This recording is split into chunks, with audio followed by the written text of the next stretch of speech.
Released in 1989, Mendel Palace was published by Hudson Soft to the American audience. Though Hudson published the game, it was actually developed by Game Freak.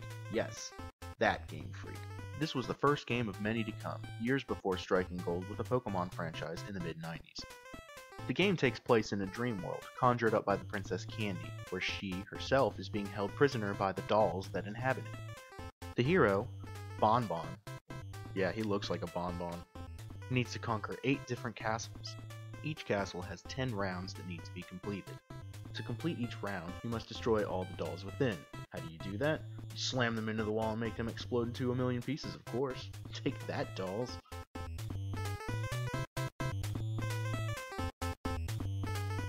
I'm sure at this point you've noticed that the floor you stand on is made up of tiles. Your primary form of attack is to shuffle the tiles by hitting the B button. This will push back any doll that is standing on the tile. Keep doing this and splat. Satisfying. The dolls you face in the different castles vary in type, from these little clown-looking guys to sumo wrestlers, swimmers, and others, each with their own personality and attack style. For example, the previously mentioned clowns simply wander around the stage aimlessly, but then these doodlers draw chalk outlines on tiles. If you shuffle the tile they're drawing on before they've finished, it's fine, but if they complete the drawing, it will spring to life, giving you one more enemy to have to deal with. After the drawing comes to life, the tile it spawned from becomes locked and can no longer be shuffled. Other than your basic floor tiles, there's locked tiles that can't be shuffled, blocks that can't be passed until they're shuffled away or broken by specific enemies, and spawn tiles which will do just that, spawn additional enemies. There are also stars that lay on many of the tiles. Collecting 100 of these will grant you an extra life.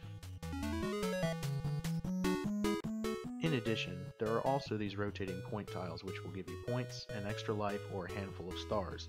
You'll also see these plus 5 second tiles, which honestly, other than giving you extra points, I don't think they do much anything at all. Shuffle tiles can be beneficial in dispatching multiple enemies at a time. Touch them and they will shuffle all the cards in a straight line, a plus sign formation, or the entire screen. Be careful though, as this can lead to issues in some of the later levels.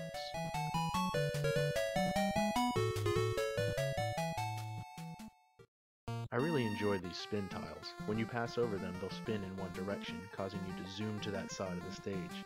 Any dolls or blocks caught in your path will be destroyed. Every once in a while you'll stumble across a flashing spin tile. Crossing over this will transport you to a bonus level. Simply collect all the stars and it will count the stage you were transported from as completed.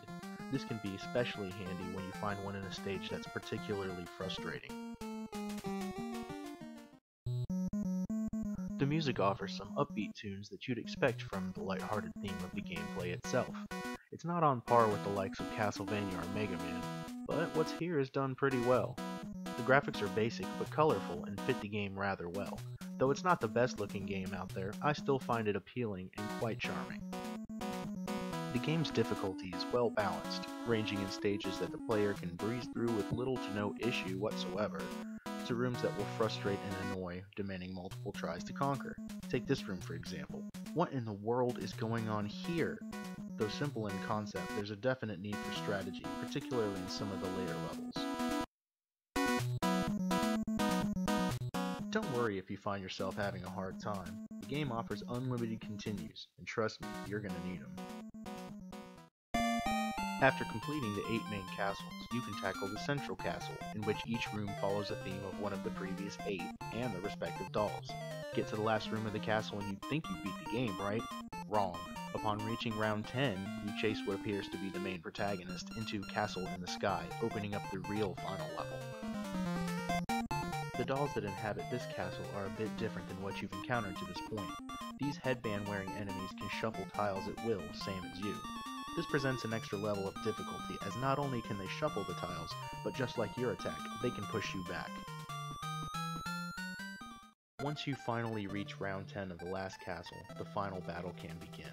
The protagonist uses magic against you to transform you into the various dolls you've battled with to this point. Some of these can be extremely difficult to control.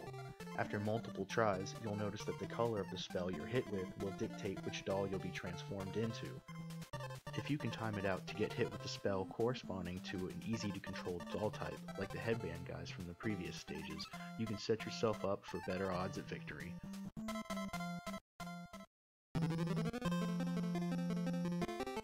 After defeating the final boss and freeing Candy, she gives you a big old hug.